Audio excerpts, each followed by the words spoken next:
ધોરણ 10 ટાટિયાસ માટે ઉપયોગી મહત્વના પ્રશ્નો. પ્રશ્ન 1.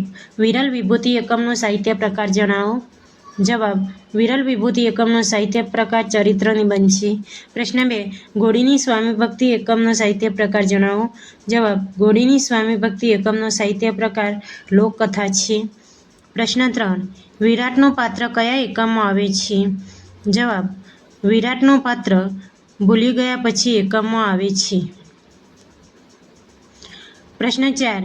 હિમાલયમાં એક સાહસ એકમનો સાહિત્ય પ્રકાર જણાવો. જવાબ. હિમાલયમાં એક સાહસ એકમનો સાહિત્ય પ્રકાર પ્રવાસ નિબંધ છે. પ્રશ્ન 5. ફોરમનું પાત્ર કયા એકમમાં આવે છે. જવાબ. ફોરમનું પાત્ર રેસનો ઘોડો એકમમાં આવે છે. પ્રશ્ન 6. જીવલો પાત્ર કયા એકમમાં આવે છે. જવાબ.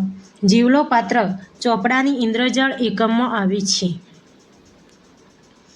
પ્રશ્ન 7. ભૂખથી બુંડી ભીખ પાઠના લેખક કોણ છે. જવાબ. ભૂખથી બુંડી ભીખ પાઠના લેખક પન્નાલાલ પટેલ છે. પ્રશ્ન 8. વૈશાખ જેઠના તડકાએ આ અષાઢિયા તાપ આગળ કેવા હતા. તો જવાબ. વૈશાખ જેઠના તડકાએ આ અષાઢિયા તાપ આગળ તરણા જેવા તુચ્છ હતા. પ્રશ્ન 9.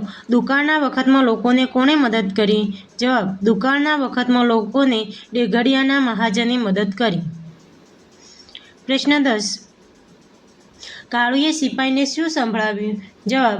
કાળુએ સિપાઈને સંભળાવતા કહ્યું, લાટ હોત તો લેત, પણ કળંબી છું એટલે નહીં લઉં. તું તૂટી જઈશ તોય નહીં લઉં. ચોંપી દેવો હોય તો ચોંપી દે. ટોટો આ ઊભો. પ્રશ્ન 11. કાળુ અને રાજુ ભૂંડામાં ભૂંડી બાબત કોને કહે છે. જવાબ. કાળુ અને રાજુ ભૂંડામાં ભૂંડી બાબત ભીખને કહે છે. પ્રશ્ન 12. બહુ આનંદ થયો તને આમ ખડતલ જોઈને ઉક્તિ કોણ બોલે છે. જવાબ. બહુ આનંદ થયો તને આમ ખડતલ જોઈને આ ઉક્તિ નરેન બોલે છે. પ્રશ્ન 13. બોડીને તો વળી કાંહકી કેવી આ ઉક્તિ કોણ બોલે છે. તો જવાબ. બોડીને તે વળી કાંહકી કેવી આ ઉક્તિ જીવલો બોલે છે. પ્રશ્ન 14.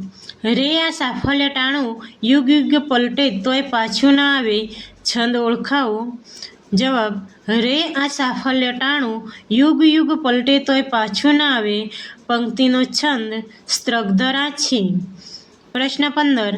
તભ જ ઘા ગા ગા કયા છંદનું સૂત્ર છે. તો જવાબ. તભ જ ઘા ગા વસંતિલકા છંદનું સૂત્ર છે.